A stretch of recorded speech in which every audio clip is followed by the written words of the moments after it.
Hello, everybody, and welcome back to the ranch again. I had a user, as most of you know, I'm on quite a few of the gun forums, and I had a user ask me to do a little piece on how to inspect a 1911 if you were getting ready to purchase it, and so I've got three of my 1911s out here to start this off with. The first one here is this is what would be referred to as a government model. It's 5-inch barrel, and this is typically what you think of when you're talking about 1911s. The next model out here, this is a Combat Commander model. The difference is it is a 4 1/4 inch barrel. Overall length is about 5 3/4 inches, I believe. But something to note with it is that the Commander and Combat Commander are actual trademarks of Colt, and you'll see other brands that are out there that have certainly have 4 1/4 inch barrels, and you'll see people refer to them as Commander size, and I'll stick with the Commander size designation instead of calling it a commander, because some people get a little upset about that. And then the last one is what I'll go ahead and refer to as an officer size. This particular one has a 3.5 inch barrel.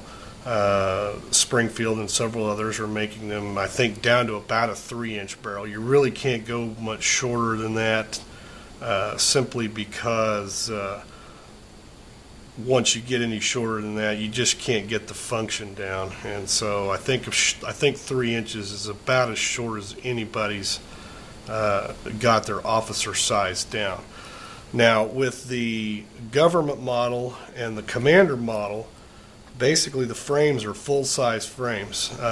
All the parts in each of these are interchangeable. The only difference is this length right here on the front of the frame, which I always refer to as the dust cover, is a little shorter on the commander model. Now, once you get into the officer size model, you're taking about 3/8 of an inch off of the bottom of the grip, and then you're significantly shortening this dust cover area. Actually, most of the internal parts on an officer size will also fit in a full size. About the only difference is this mainspring housing on the officer-sized pistols is shorter to match the shortened grip area. So anyway, I'll go ahead and set the officer size aside. The officer size in this government model here that I have are both Rock Island Armory. I'm going to go ahead and show you things to look for on this particular one, because this is an actual Colt model. The fact that it's an actual Colt model is kind of irrelevant, because you're going to want to inspect these same areas on all 1911s. It's just the fact that with the Colt models, they have some markings on them that some of the other ones don't, and that's something that you're going to have to do when you go shopping. Is you're going to have to research the individual pistols a little bit to look and make sure what you're dealing with, and what the parts should look like, or what markings should be there. I'm going to concentrate on this Colt simply because it will have some of the inspection marks that they will have throughout the history of the model. This particular one is about 35, 40 years old. So it certainly does not fall into a World War II era pistol, which would have an entire set of different markings on it, and proof marks and armory marks and such. There are plenty of websites out there where you can look up and see pictures of the actual different proof marks and such. The main reason, like I say, I wanted to concentrate on this one, though, is I do know that it has quite a few different proof and builder marks on it, whereas the Rock Islands don't have as many of them. So you've decided to buy your 1911 pistol. And the first thing you're going to want to look at is you're going to want to look at the overall condition of it. You're looking for just things that are totally obvious. I mean, if it looks like somebody's used the dust cover or the butt of the grip as a hammer, then they probably have, and that's something you want to watch for. So, looking at it over, just overall, do all the parts look like they're supposed to, the right parts are there and so on. This particular one, I like I say, I've owned this since it was new, and I know that none of the parts have been changed on it. So, this particular thumb safety is correct. The grip grooves on both the mag release and the mainspring housing are the same. As you can see on this officer, this is a checkered and this one is grooved, whereas on this government model it's just the opposite. You've got checkered mag release and a grooved mainspring housing. On this Rock Island, I know that that's correct because all my other Rock Islands that I've bought brand new have a checkered and then a grooved mainspring housing. On this officer size, that was a choice of mine when I built this to go with the checkered and the grooved housing. But typically on a Colt, this will match. They'll be either checkered or they'll be grooved. On very early Colts, this mainspring housing is smooth. There's no grooves or checkering on it whatsoever. And it's just something to watch for. Overall, you'd look at this one pretty good. You'll may be able to see this one's got an idiot scratch on it, and that was from many years ago. But a little bit of finishes wore off of the grip safety. There's a little bit of finish wore off of the top of the trigger. There's a little bit of finish wore off of the sharp edges on the front of the slide. All that is typical, just handling, and it's expected. You may also notice on this front strap, it is just the finish has just started turning a little bit on the purple side. Again, that is normal wear and tear. And that's what you're expecting to see. What you're not expecting to see is, like I say, hammering marks on it. You're not expecting to see finish wore off in places where you wouldn't expect it. Now, one of the things that you can run into if you're getting into military issued and early pistols, something to consider is right in this area here is a very common wear spot, and the reason for that is the military issued 1912 holsters that everybody who was in the military carried their 1911 in, if you were in the military when they used 1911's. It had a snap flap on the top of the holster that flapped over the top of the pistol. Well, right in this area here is where the snap was on the holster. So a little bit of wear in this area here would be expected wear. However, if you had a commercial model that shouldn't have been holstered in a 1912 holster routinely, then that would be a spot of unusual wear. So the overall look of it is the first thing you want to look into. Are the parts correct for that pistol? You know, is there any large signs of rust, or is there pitting? Is the finish wore off in unusual places? The next thing you want to look at is for cracks. There are a number of places on the 1911 where you would expect to look for cracks. You would expect to look for cracks here and here on the slide, and then down in this area and this area on the slide. The frame is subject to cracks also. I'm going to go ahead and pull the frame off. We'll go ahead and disassemble this real quickly.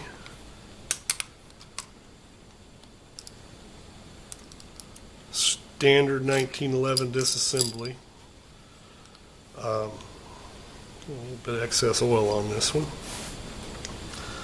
Another place you're going to want to watch for cracks is right where the frame rail, right at the head of the frame rail and the frame, right in this area here on either side.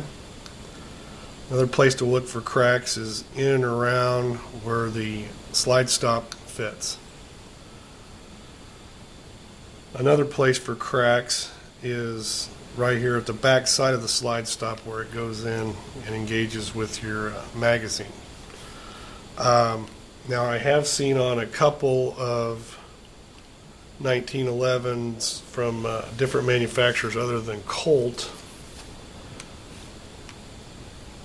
this section of metal here is actually just removed. It's not. It wasn't ever put in. I mean, when they were cutting their frames, they actually cut this little section of frame rail off, and that doesn't really make a lot of sense to me, because why would you do that on some location? You know, why would you remove extra metal in a location that's already subject to cracking? But some manufacturers have. So if you actually see this section of rail removed, it's not necessarily an incorrect thing. It's what that manufacturer chose to do. On this particular Colt, it's all one piece, and again, there's no obvious frame cracks. Another place on the slide that is subject to cracks is right here in these corners on either side. Again, those are high stress points and somewhat subject to cracking. If you're able to go ahead and field strip like we did here, again, you're wanting to just check the top of the rails, check the ramp, check the ejector, and again, you're looking for excessive wear areas or cracks. One thing that's common with these ejectors is for the end of this ejector to get broken off. You're probably looking at this one going, holy crap, that thing is long. This is a 9mm Combat Commander, so it has a very extended ejector, which makes it even more prone to breakage, because as you can see, there's a whole lot of metal sticking out there and really nothing to support it. Once you also get in the frame rail, one of the places you want to check is right in here, and what you're looking for is excessive peening, and what that is that is where the barrel lugs have come back and slammed up against that. And if that's the case, then you've got some mechanical issues that need to be taken care of. On the slide itself,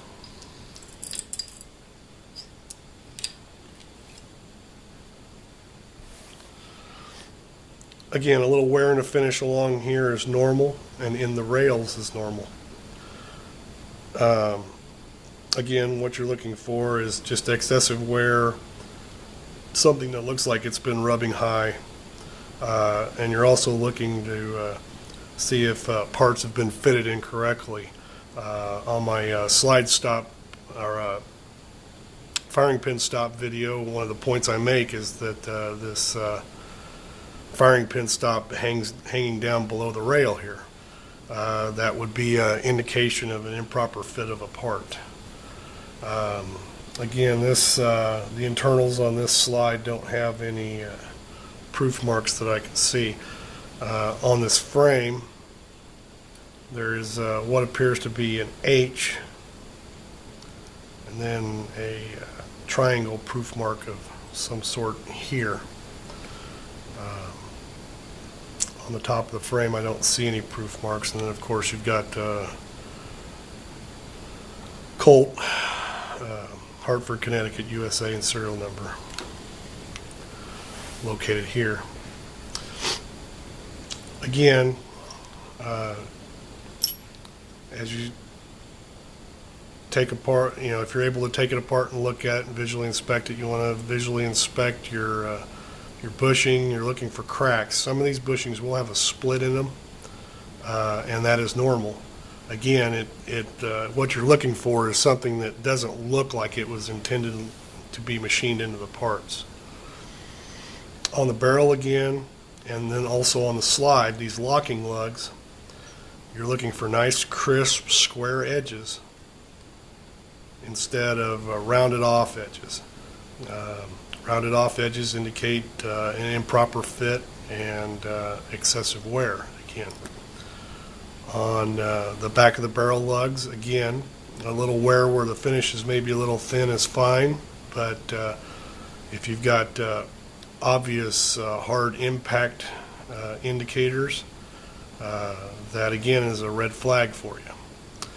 Your barrel link should be fairly tight. A little bit of looseness is fine, but what you don't want is just an absolutely floppy barrel link. But like I say, a little bit of play is fine. The tighter is better, but not necessarily perfect. Another area that you're wanting to look at is also with your slide stop pin. Again, a little bit of finish wear is acceptable, but what you don't want is you don't want rough edges or gouges in that pin. And then also the pin should not, when the pistol is assembled, this pin should not just be able to be pulled out at any point. It should only be able to be pulled out at the breakdown notch. One of the things you'll notice on this plunger plug is this dimple that's put in it. That dimple is put in there to capture the recoil spring and hold it in. Again, on very early models, you won't actually have this dimple in there. So just like I say, things to look over. This is probably getting to be pretty long. Anyway, this is your basic inspection points on a 1911.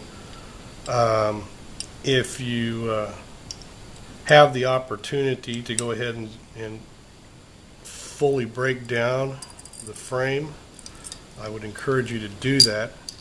Again, what you're looking for when you're doing that is you're looking for excessive wear or rounded off parts that shouldn't be rounded, particularly like the top of the sear and the bottom of the hammer engagement lugs.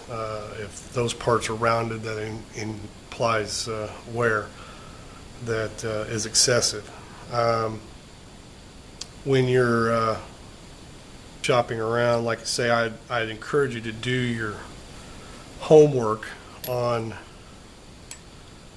the particular era of 1911 that you're looking at, because if you're looking into more of a collector's type of 1911, looking for World War II stuff, the thing to remember with those is they are all particularly well used. If you have a allegedly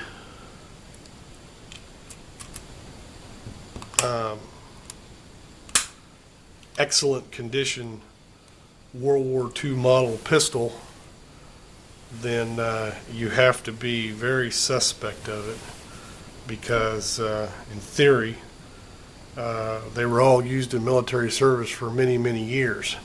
And what you get into is, as they got sloppy or started malfunctioning, they would get re-arsenaled. And the arsenals that redid them were not necessarily careful in parts usage. And so what you can have is, you can have an early slide on a later frame, and mismatch of parts. And then, of course, over the many years that the 1911s have been around, you've had people modifying them and mucking with them and rebuilding them and changing the frames and so on and so forth. I get amazed watching the auctions, and I'll see somebody advertising a Remington Rand. Well, it may be, of course, Remington Rand is probably one of the most common ones out there, but they'll have a Remington Rand slide on a Caspian frame, and they're touting it as a World War II collectible. Well, the only thing that's collectible on it is the Remington Rand slide. The Caspian frames are still available. There's nothing wrong with that, and there's nothing wrong with those builds, but don't get yourself hung up in purchasing a excessively priced pistol because it's got a Remington Rand slide on it. To find a genuine, like I say, there's plenty of websites to get out there and check and do comparisons, because as the early models of the 1911 progressed, a lot of things changed. You have different roll marks in different year periods. You have different hammers. You have different thumb safeties, different grip safeties, different mainspring housings. And a lot of times what you've got is what they call a Franken pistol, where somebody's just taken a collection of parts and put together a pistol and said it's a World War II issued pistol. Like I say, when you're getting into those kind of pistols, you want to be very, very careful and really do your homework on what you're looking for. Anyway, I'll leave you with that information. I hope you find this interesting. We'll talk to you later. Have a good day.